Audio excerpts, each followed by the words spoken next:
Today, we are going to be swapping out beds on my F250. Mile High Campers coming back at you again with another video. If you have been following along, you know that my F250 got rear-ended and I have decided to take on the repairs myself. See the link in the description below for a full playlist on the repairs to this F250. Today's video is a complete step-by-step how to remove and install a bed on a 2011 to 2016 Ford F250 or F350. This particular bed is a long bed, but I assume the short bed removal and installation will be very similar. You're going to want to watch this entire video so you catch all of the information, as well as a cost breakdown toward the end. Please note I am not a professional automotive technician. I am simply sharing my experience and how I was able to do this. There are probably many different methods of how to do this, and all outcomes may vary. As always, be sure to check out the description below for more information, as well as links to parts and tools used in this video. Don't forget to subscribe and hit that like button if this video helped you out. Alright, let's get into it. The first thing we are going to do is remove the tailgate. Open the gate, but do not lower it all the way down. Lift up on the metal tab of the tailgate cable so it clears the anchor, and simply push it up to remove it. Repeat the same process for the passenger side cable. So on the passenger side of the tailgate, there's going to be a little notch here in the connection. I have the tailgate all the way down right now. To remove it, we're going to lift up on the tailgate to where it lines up with our notch, and then you just pull it off. And then you just pull it out from the other side. Next, remove both of the license plate light bulbs from the bumper. To remove the rear bumper, we will have to remove 4 nuts and bolts, a set of 2 on the passenger side and a set of 2 on the driver's side. As we can see here, the 2 bolts are welded to a plate and, for lack of a better term, located on the inward side of the frame, which makes it easy for removal and installation because all we need to do is remove the 2 nuts located on the outward side of the frame. This configuration is on both the driver and passenger side. Once the nuts and bolts have been removed, the bumper simply comes off. Alright, so once we've got the tailgate and bumper removed, we're going to go ahead and remove these 3 bolts here that hold the gas line on.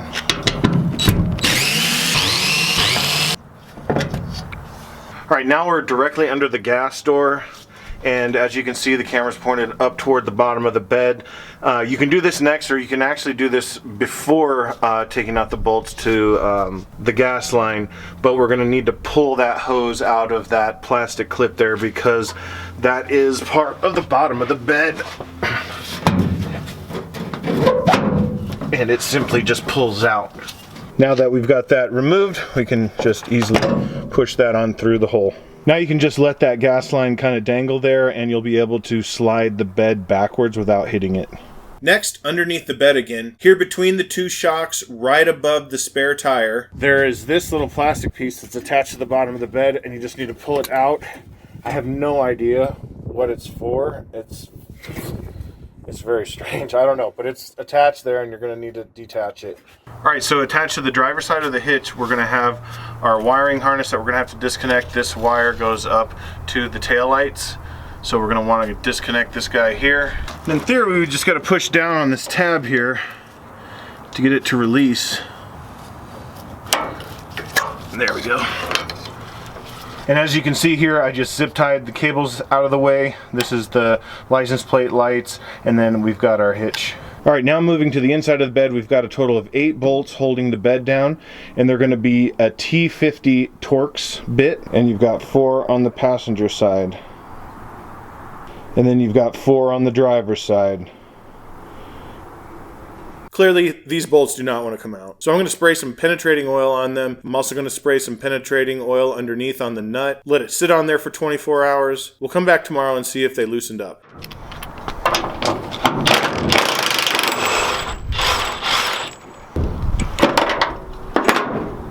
Okay guys, well, as luck would have it, the head's stripped on 3 of these bolts. I've just got those 3 left, and I tried cutting this one to make it square so that I could try to use a wrench, but the wrench didn't work. The wrench fits, but it pops off and you can't get enough leverage. So I'm going to have to resort to what I didn't want to have to do, which is we're going to have to bring in the big guns and grind these guys off. Alright, so got the first one of 3 cut off here, and as you can see, we're going to have to lift the bed up to clear that. That's the only part that's going to stink. Now I just got these last 2. Now that we have the bed bolts removed, The next step is going to be removing the mud flaps. Each mud flap has 2 bolts that we need to remove. Now you're going to want to round up all the help you can find. With 1 person on each side of the bed and 1 person on the back, lift straight up and just walk the bed back. Here I'm removing the remainder of the bed bolts that I had to grind off earlier. It is possible to reuse the bed nuts and bolts. However, obviously in my case I had to cut the bolts, so I just went ahead and ordered a whole new kit, which I will have linked in the description below, so be sure to check that out. Next we'll be installing the new nuts that are going to go on the frame for the new bed bolts. Once you have all 8 installed on the frame, you're going to want to round up some people again because you are ready to put on the new bed. Okay, as you can see, I've got all 8 bolts started. The bed is, I've got the bed adjusted now, and it looks good. So we're going to go ahead and tighten them all down.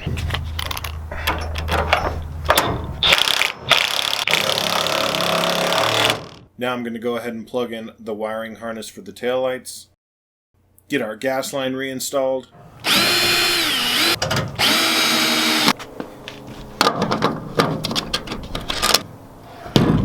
Next we'll snap our gas line back into place.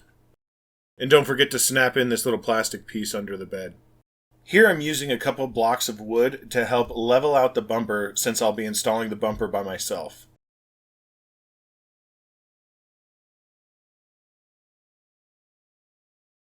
Remember, the bumper bolt plate goes on the inside of the frame, on both the driver's side and the passenger side.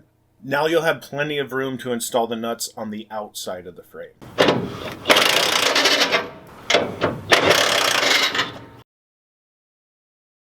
Next, reinstall both of the license plate light bulbs into the bumper. On the driver's side of the bed, line up the hole in the tailgate with the hinge on the bed. Then slide the tailgate onto the hinge. On the passenger side, we're going to line up the notch in the tailgate with the hinge on the bed.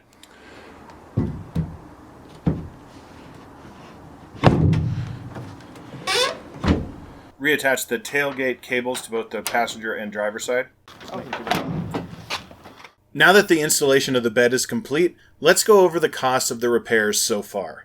The insurance company of the driver that rear-ended me gave me a check for $3,316.99 per the estimate of the body shop of their choice. First step was finding a new bumper. A new bumper can run upwards of $600. I chose to take my chances on Craigslist and found a used bumper that was in very good condition. I offered the seller $120 cash, and they accepted my offer, which left me with $3,196.99. Next, I needed to find a new used bed. After some serious Google searching, I found a bed that was an exact match at a truck accessory shop in Nebraska. So I drove all the way from Denver, Colorado to Lincoln, Nebraska to pick up the bed. This shop sold flatbeds, so they had a large selection of takeoff beds. It was the perfect place to score a great factory bed in good condition. I was able to purchase the bed for $1,300. Leaving me with $1,896.99. But subtract an additional $165.88 for gas and $98.06 for a hotel room in Lincoln, Nebraska. And now I'm down to $1,633.05. Subtract another $68.20 for the new bed bolt kit, and now I'm down to $1,564.85. But wait, there's more. I took my old damaged bed and put it for sale on Craigslist, and it sold for $400 cash. Now I add that $400 into my remaining balance, and I wind up with $1,964.85. Now all that I have left to get is a new wiring harness and a bracket for the trailer lights. Stay tuned for the installation of those items and a final cost analysis in my next video. Be sure to check out all the links and information in the description below. Don't forget to smash that subscribe button and hit the notification bell so you get notified when we upload new videos. Don't forget to smash that like button if this video helped you out, and we'll catch you in the next one. Peace!